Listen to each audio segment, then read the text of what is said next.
We are on our happy stream, not just on the radio, but of course on the Roku channel, which we've been on for the last 3 years. Love being here and love being part of the sports world that we're growing here on the Roku Sports Channel. There's a terrific documentary that's available for free on the Roku channel right now.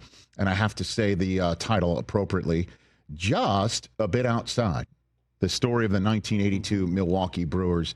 And joining us right now in advance of, it's out there right now, but joining us right now in support of that documentary is the longtime owner of the Milwaukee Brewers and the 9th commissioner of Major League Baseball, who I used to chat with regularly back in the day as the initial host of ESPN Radio's coverage of Major League Baseball. Bud Selig, good to see you, Commissioner Emeritus. How are you? Well, I'm well, and it's good to see you. And I miss the many chats that we had. Rich. We did, man, and many of them took place on the turf of Yankee Stadium because the Yankees were in the World Series quite a bit back in that time in the late '90s when I was there at ESPN. But we're here to talk about the Brew Crew of 1982. Your recollections of that team, of this, and as in support of this documentary that has got 100% on Rotten Tomatoes, which is means it's outstanding. Take it away. Well, it was a really interesting year. It went down to the last day of the season. In the regular season, we won in Baltimore, Maryland. We had a marvelous team. We had Robin Yount and Paul Molitor and Raleigh Fingers and Cecil Cooper and on and on and on. Ted Simmons. And of course, Bob Uecker is very prominent and all that. And so it makes me a little sad, but it was an extraordinary season. And I'm going to say this right at the outset. I even got Whitey Herzog.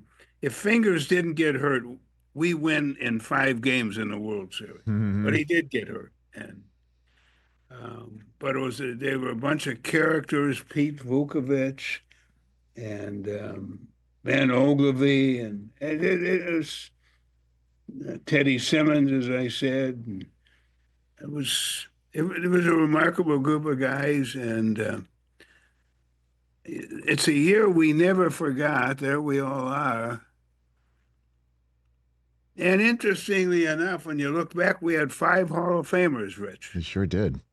And most of them are right there up on the screen. And they certainly are. No question about it. And you can include, Uecker in that regard. And I guess, Bud, what's the first time you ever met Bob Uecker? When was that story? Well, that's an interesting story. I guess I met Bob in about 1959 or 60. Mm-hmm. And we became friends. And, of course, he's a Milwaukee guy. And later on, we got the Brewers. And so Bob did some speaking for us. He came up here from Atlanta. He wanted to come home. And we went to the New York Baseball Writers' Dinner. You remember those dinners, Rich? Yes, I do. And in January of 1971, he and I went out together after the dinner. And we were talking, and I said, it was very simple. It was just, Bob, you ought to come to work for the Brewers. I'll find something for you to do. He said, I'm in. That was it. And the first year, we already had a full broadcast team, and our sponsor was a very good friend of mine, Schlitzbury. They had a full crew, so we had to work around that. And so I had to find something for him to do, and I finally made him a scout. And I sent him up to the Northern League, which was minor league at that time. And it's a famous story around here. He went up scouting, and Rich, I had Frank Lane. You remember old Frank Lane, bombastic general manager, had been all around. And he comes roaring. He was helping. He was a fill-in, and he really did good work for us. But that's neither here nor there. He said, "What do you want me to do with your guy Uecker?" And I said, "Well, Frank, he's a baseball guy. Was a catcher. He should have a lot of. Well, look at this report." And he throws it on my desk, and on the report, he threw it on and laughed. There was a bunch of mashed potatoes, gravy all over the thing. And so I later asked him, "Bob, what the hell are you doing?" And he says, "Well, Al." He called me Al. The only person in the world that ever called me Al. He said, "What the hell? I was doing the work, and every player that he scouted, he rated as a prospect." That's a So problem. he hedged his bet. And the next year, to get him on the radio,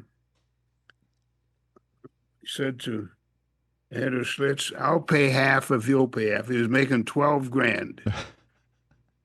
So I paid 6 and they paid 6. And he began to broadcast. Merle Harmon was with him, and a local fellow, Tom Collins. And they walked out on him the first game in Yankee Stadium. They walked in and let him do it, and he was so nervous. And, he's known for so many things, and I know him so well. But he made himself into a great announcer. He sure did. He sure did. made himself, people sometimes don't, I used to listen to ninth innings after we won, of course. Yes. And Bob it was just tremendous. And so from those beginnings, we never had a contract. And he never had a contract with Mark Antonazio, who bought the team from us in 2005. Each year he'd come in and say, "Well, what do you think?" And we'd talk for a minute, and he'd say, "Okay." And I'd say, "Okay," and that was it. It's just, again, I just remember growing up, Bud, watching him on Carson, telling stories on Johnny Carson. And then obviously the fact that, this documentary, you're featuring it prominently. So is Uecker and Yount and Molitor and Simmons and Raleigh Fingers, as you just mentioned. It is called Just a Bit Outside, even though, that was for the Cleveland franchise in the movie Major League. I love hearing that story. So if you don't mind, talking about your commissionership, when you watch baseball today, are there any of the new rules that you're seeing that Rob Manfred was able to get in that you tried to get in, or anything like that? Rich, that's an interesting question. I'm reminded by Tony La Russa and Joe Torre. Joe in particular, who I'm very close to both of them, but in about, let's see, it would have been 2012, 2013, 2014, they recommended the pitch clock. But it took us that long, even after I was gone, and Rob and I have talked about it, to get the Players Association to agree with it. I love the pitch clock. I didn't think I would. I'm very cautious, but it's a rule that has really helped us. So, but that's how long that was around. No kidding. Because I was the same way too. I thought this is going to ruin everything, and it's been awesome. It's been something else. Like I can remind you of this, Rich, and you and I may have talked about that. When I came up with the wild card, we got killed. Oh, he's ruining baseball. Oh, this and that. And it was bad. It was ugly. Well, the wild card has been the best thing we ever did. In fact, it's sort of shocking to think what would we be without it. Bud Selig here on the Rich Eisen Show. Did you ever come close to unbanning Pete Rose, Bud? I really don't want to talk too much about it, but the answer is no. Okay. And then just a quick follow-up question. Why no, if you don't mind? Well, Rich, I was brought up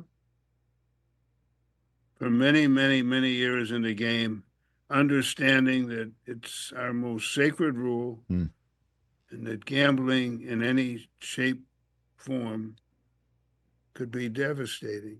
And so there's much I could say if you read the Dowd report and all the other things, and Bart Giamatti suspended him, did absolutely the proper thing. And in the retrospect of history, I think the right thing was done, and I followed suit, and I have very strong feelings on that subject. Clearly. In looking back at your commissionership, if you could change one thing, what would that be, Bud Selig? I don't know if I'd change, but I'm a believer in revenue sharing. I think what Pete Rozelle did, as you'll well remember when he was a young man, get him share revenue to a point of 90%. And other things I would have pushed harder at that time. Yeah, I mean, I just can't. But I did. Baseball didn't share any revenue, Rich. None, not a nickel. And in 1996, we made a deal. I'll never forget Wayne Huizenga and his wife went out, and I went out for dinner to celebrate. And it was the first time. So bringing a sport into that I was very proud of it. And we expanded it. We got up to $500-600 million, and it was good. But Rich, you need to do more. Mm-hmm. You got a good Steinbrenner story for me, Bud? Your favorite George M. Steinbrenner III story? Well, I have a lot of them. You know the interesting part. We never agreed on anything, but we became extremely close friends. Once I became commissioner, and George, to his dying day, said he was the first one that talked to me about becoming a commissioner. But well, there are a lot of them. I don't know where to start. But one day, I'll tell you, my wife and I went out to Yankee Stadium. This is well before I was a commissioner, back in '78. Mm-hmm. George and I had already become close. The Brewers were in town to play the Yankees. We were actually better than they were, which was driving George crazy. And his assistant was, we came in the office and she was crying, and that got my wife's attention, who was close to George also, I have to say that. Well, apparently she had ordered the wrong kind of sandwich for his lunch, and he was mad. He fired her. Come on. No, that's a fact. Believe me, you couldn't make this up. And my wife went in and talked to him. He rehired her right on the spot. Oh my gosh. But there are a lot of George stories. But in the end, with all the things that went on, I have a different view. George, in the 23 years I was commissioner, now he died in 2009, never caused me a problem. He and Bowie Kuhn hated each other, and there were other things, but somehow I have a different view of George M. III than others. Well, I mean, I imagine if you're trying to get revenue sharing, wouldn't the Yankees have been the one team to push back on that sort of thing? That's part of life. As I used to say to him, the Maras shared revenue, and he just shrugged his shoulders. Well, there are a lot of answers to that, Rich. Yes. Right. I mean, the Giants and Yankees used to be co-tenants. Obviously, that was before Giants. The Steinbrenners owned the Yankees. That's right. But you tried that approach, huh? Hey, look at the Maras. They're sharing revenue, and he just said, oh, I don't care. And look how well they did. That's exactly right. I'm talking about understood franchise and what. Yeah, I did a lot of things with George, all of which were true, but you had to be patient and you had to keep going. I bet. So what do you want people to know about this documentary and the 1982 Milwaukee Brewers? A wonderful, marvelous team with 5 Hall of Famers.